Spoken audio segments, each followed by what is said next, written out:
मुस्तफ़ा नवाज़ खोखर साहब, ये senior politician हमें आज जूम पे ज्वाइन कर रहे हैं। हम एक्सपेक्ट कर रहे थे कि स्टूडियोज़ में होंगे, लेकिन इनके मतलब खबरें उल्टी सीधी चलती हैं। कभी पता चलता है इनको उठा लिया गया है, कभी पता चलता है कि आप वापस आ गए हैं। तो इनसे अभी पूछेंगे कि ये हैं कहाँ, उठाए हुए हैं या नहीं उठाए हुए। पहले आप ये बता दें, बाकी खबरों की तरफ बाद में आते हैं। पहले अपनी खबर आप बताएं कि आपकी खबर क्या है। आप उठाए गए, बैठाए गए, ले जाए गए, वापस लाए गए, क्या हुआ? ऐसा कुछ भी नहीं हुआ।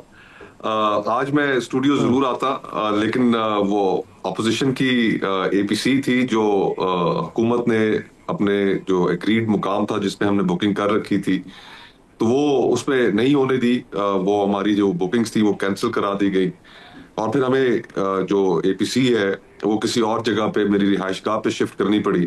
तो उस वजह से सारा दिन उसमें कल रात से मसरूफियत रही। तो ये मामला था कि जिसकी वजह से स्टूडियो नहीं पहुंच सका। तो कोई काले काले डाले तो कोई नहीं आए सर? कोई दरवाजे के ऊपर मेरे काले ख्याल से डाले कुछ तो नहीं चक्कर आए? लगा के गए थे जी। मैं I was away last night, एक खाने पे था तो वहां पर इत्तला आई कि आपके घर के बाहर कुछ लोग मौजूद हैं। घर आया और घर के अंदर जब मैं जा रहा था तो गाड़ी का शीशा नीचे किया तो एक साहब कोई खड़े हुए थे। तो उनको कहा कि यार, जो आपके हाई अप से उनको बता देंगे मुस्तफा घर पहुंच गया, तो अगर लेके जाना है तो I just need time to pack my bags. तो मैं बैग पैक करके तैयार बैठा हूं, तो फिर भेज दीजिएगा किसी को। लेकिन फिर वो चले गए और फिर आए नहीं। तो दैट्स व्हाट हैपेंड। अरे फिर तो हालात काबू में है जी, फिर तो हालात काबू में आई है। डोंट नो, आई तो मीन मुशर्रफ होगा आप क्या ज्यादा था, कह मैंने सकते क्या हैं इस पता मुल्क मुस्तफा में। साहब को ले जाया गया अगर। अच्छा सर, पहले इस खबर के ऊपर कमेंट कर दें। ये जो आई लव पाकिस्तान वाली चल रही है, आप भी कर दें, फिर दोबारा सियासत की तरफ आएंगे। पहले ये अमेरिका वाला मामला डिस्कस कर लें। ये नया प्यार मोहब्बत, हमारा वक्तन फ़क्तन अमेरिका से प्यार मोहब्बत रहा है। सीटो और सेंटो के दौरान रहा है, जहाद अफगानिस्तान में रहा है, 9/11 के बाद रहा है। लेकिन फिर उसके बाद ये मोहब्बत टूट जाती है हमारी। वो दरमियान में ही आके कुछ ऐसा हो जाता है कि वो लाइयाँ कीते थे वदाइयाँ कीते, वो काम शुरू हो जाता है। मलिक साहब, मेरे ख्याल में पाकिस्तान की जो रिलेशनशिप है अमेरिका के साथ, उसने बहुत हाइज एंड लोज देखे हैं। हमने यूएसएसआर के खिलाफ उनके साथ मिलकर एक जंग भी लड़ी जिसमें पाकिस्तान का एक बहुत कलीदी किरदार था। लेकिन फिर हमने उसके बाद प्रेसलर अमेंडमेंट्स भी देखी। तो इसी तरह जो विड्रॉल हुआ यूएस का उनकी इन्वेजन के बाद अफगानिस्तान से, तो बड़े जो हमारे ताल्लुकात थे काफी डाउनग्रेड हो गए और हमें काफी प्रॉब्लम्स आ गई उसमें।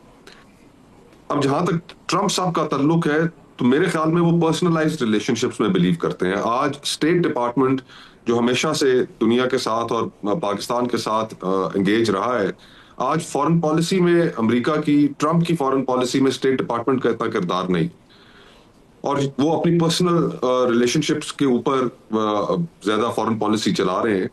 और उसमें पाकिस्तान ने सबसे पहले उन्हें एक तोहफा दिया कि कांग्रेस से जब उनका पहला खिताब था सदर बनने के बाद, तो एक हाई वैल्यू टेररिस्ट जो एक एबिगेट बॉम्बिंग में इन्वॉल्व था, वो पाकिस्तान ने पकड़कर उनके हवाले किया और अपने पहले खिताब के अंदर उन्होंने पाकिस्तान का शुक्रिया अदा किया। तो वहां से मेरे ख्याल से पाकिस्तान को एक ओपनिंग मिली।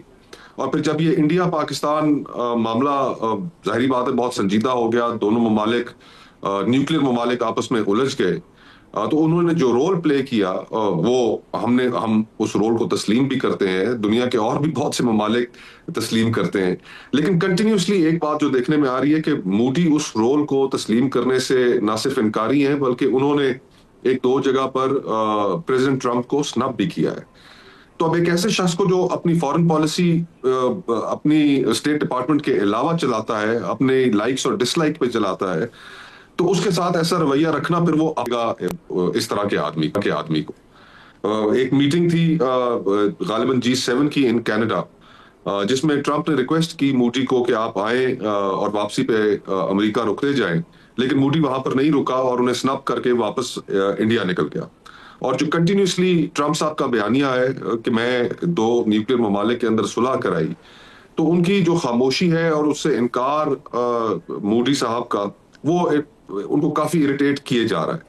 और फिर साथ ही साथ एक और पस मंजर भी है सर मामले में। चैलेंज किया कि आप कहें। हाँ, आप राहुल राहुल तो राहुल ने बहुत एम्बैरस किया। उन्होंने चैलेंज किया कि जी आप कहें ट्रंप ने झूठ बोला है।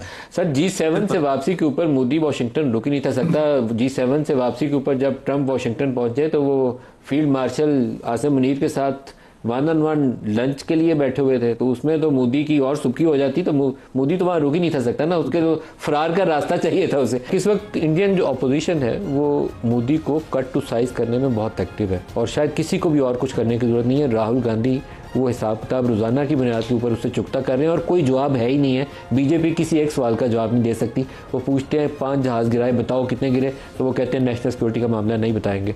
वो कहते हैं ट्रंप कह रहा है कि मैंने जंग बंद कराई, कहो कि ट्रंप झूठा है, मोदी साहब पानी के ग्लास पीने लग जाते हैं। और आज तो राहुल गांधी ने एक स्टेप और जाके आगे खूब रगड़ाई लगाई। ट्रंप साहब एक स्टेप और आगे गए हैं, वो कहते हैं ब्रिक्स का इंडिया भी रुकन है। तो ये डॉलर पर जो हमला है ये तो अमेरिका के ऊपर हमला है। सुनिए वो क्या कह रहे हैं।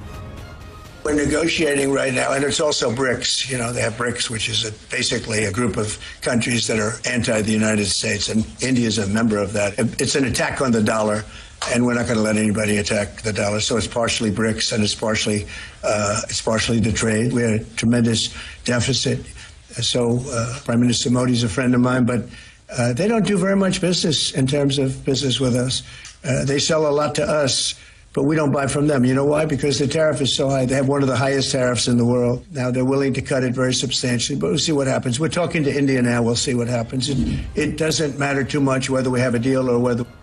खुरम साहब, जो डॉलर है वो मेक और ब्रेक है यूएस इकोनॉमी के लिए, और ब्रिक्स के साथ भी वो उन्होंने सींग फंसाए हैं, तो ये लड़ाई एक नेक्स्ट लेवल पे जाने वाली है। चाइना जी अभी तक अस्करी महाज पर अमेरिका को कन्फ्रंट नहीं कर रहा, लेकिन अब जबकि 21वीं सदी के 25 साल गुजर गए हैं, तो जो क्लैश हो रहा है, ये आपके नाजरीन के लिए मैं, जो तसादम हो रहा है, वो एक तरफ चाइना की मैन्युफैक्चरिंग पावर है, जो उनकी अब मसलन एप्पल वहाँ मैन्युफैक्चर करता है। उन्होंने कहा जी कि हम इसलिए नहीं करते कि वहाँ को सस्ते हमें लेबर है, इसलिए कि वहाँ के लोगों की एक्सपर्टीज़ है इसमें मैन्युफैक्चर। तो एक तरफ चाइनीज़ मैन्युफैक्चरिंग है और दूसरी तरफ अमेरिका की फाइनेंशियल पावर है, क्योंकि अमेरिका के पास अब मैन्युफैक्चरिंग पावर नहीं रही।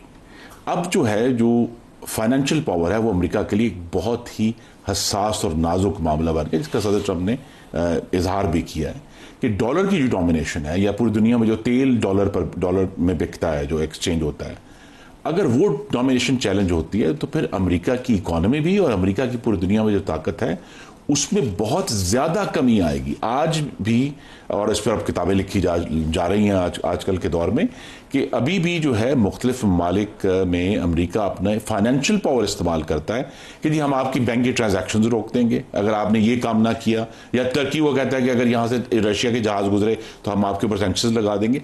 तो वो जो फाइनेंशियल पावर है वो उसको रिटेन करने में बहुत इंटरेस्टेड हैं, बड़े हसास हैं। और चाइना जो है अभी तक तो अपनी मैन्युफैक्चरिंग पावर की बेस पर ही अमेरिका का सामना कर रहा है, लेकिन ये ज़्यादा देर नहीं होगा।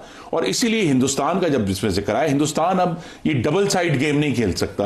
एक तरफ वो कहेगी मैं अमेरिका का हवारी भी हूं, अमेरिका के साथ हमारी डिफेंस डील्स भी हैं, लेकिन हम तेल जो है वो रशिया और बुश ने 9/11 के बाद हमें कहा था ना, विद अस और अगेंस्ट अस, तो इंडिया के पास भी वो सवाल आ गया। अब ये मोमेंट इसलिए मोमेंट आया है कि सदर ट्रंप की सूरत में वो जो हिंदुस्तान की तरफ एक बहुत ही नरमी थी अमेरिका के अंदर कि ये चाइना के खिलाफ खड़ा होगा, एक तो वो खड़ा नहीं हुआ, और दूसरा ये है कि अब जो जिस किस्म की दुनिया आगे आ रही है वो हार्ड पावर की दुनिया। नाज़रीन, इस वीडियो को देखने के बाद आपकी इस वीडियो के बारे में क्या राय है, कमेंट सेक्शन में कीमती राय दीजिए, और अगली वीडियो तक आपने मेजबान को दीजिए इजाजत। अल्लाह हाफिज।